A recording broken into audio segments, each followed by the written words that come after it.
Yan po guys, andito tayo sa asyenda natin. Sa taniman po natin, ayan. Mag-harvest po tayo ng ampalaya guys. Ayan. Ayan, ang dami ngayong ma-harvest na ampalaya. Ayan po. Tapos eto. Ay, laki na siya, lumaki siyang lumaki. Tapos eto guys. Ayan. Tapos harvest tayo ng mga sitaw guys. Ayan. Ayan mga sitaw natin. Ayan o. Ayan. Ito ngayon ang i-harvest na naman natin guys. Ayan o. Grabe ang haba siya po o. Ayan. Ayan. Ayan po guys. I-harvest natin yung mga sitaw po natin guys. Tsaka yung ayan o. Sa Monday po ito Ay hindi bukas pala. Bukas nila ito i-harvest. Ito guys. Ito. Tapos yung ito i-harvest nila po yan bukas guys. Kasi bukas daw. Sabi nung kukuha. Ayan. Ayan ang daming bunga ng ating sitaw guys. Ayan. Oh, mas lalo ang dami ngayon. Tapos i-harvest na din po natin yung mga talong guys. Ayan oh. Harvest natin yung talong. Ayan. Pwede na yung maliliit. Para magbunga pa siya ng madami. Ayan. Ayan po guys. Ang ating talong. I-harvest na lang natin lahat yan. Ayan. Ayan po guys. Tapos pwede na itong harvestin itong kamatis na to. Ayan. Pwede na yan.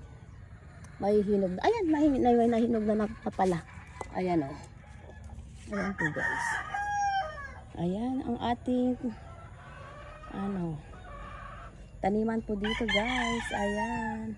Tapos ito ang ganda ng nito. I-harvest ito sa bukas Ayan. Ang ganda nito Ayun, grabe. My gosh. Tapos abangan nyo po ang pag-harvest bukas ng umaga guys. Ito.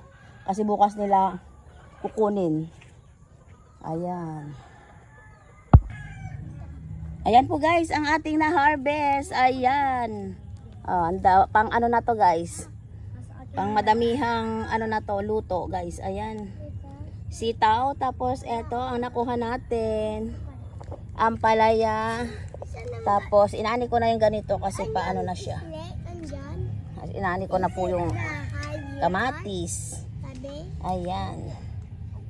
Ayan po guys. Tapos naani din tayo ng sili guys. Sili. Ayan. Ilan yung sili dito nandun sa ilalim yung iba guys. Tapos, ang daming ampalaya tayong nakuha. Talong, ayan, ampalaya. Tapos, talong. Ayan po ang ating na-harvest sa ating farm, sa ating taniman, guys. Ayan po. Ayan din po, guys, yung nakuha din po nating kalamansi. Ayan. Maliliit pa yung iba, kaya hindi ko muna kinuha, guys. Ayan po. Tapos, itong natin, papaya guys. Nakuha din po natin to guys. Ayan. O, diba? May gulay na tayo tapos may panghimagas pa rin po tayo guys. Ayan. Ayan po guys. Ang ating nakuha sa ating taniman. Sitaw, ampalaya, kamatis. Kalamansi. Lalaki ng kalamansi guys. O.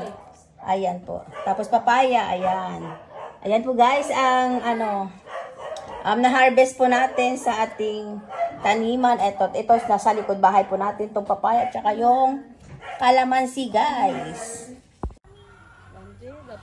Ayan na po guys. Andito tayo sa ating taniman. Ayan. Thank you guys for watching. Bye-bye. Abangan po yung pag-harvest po natin mamayang hapon ng pechay.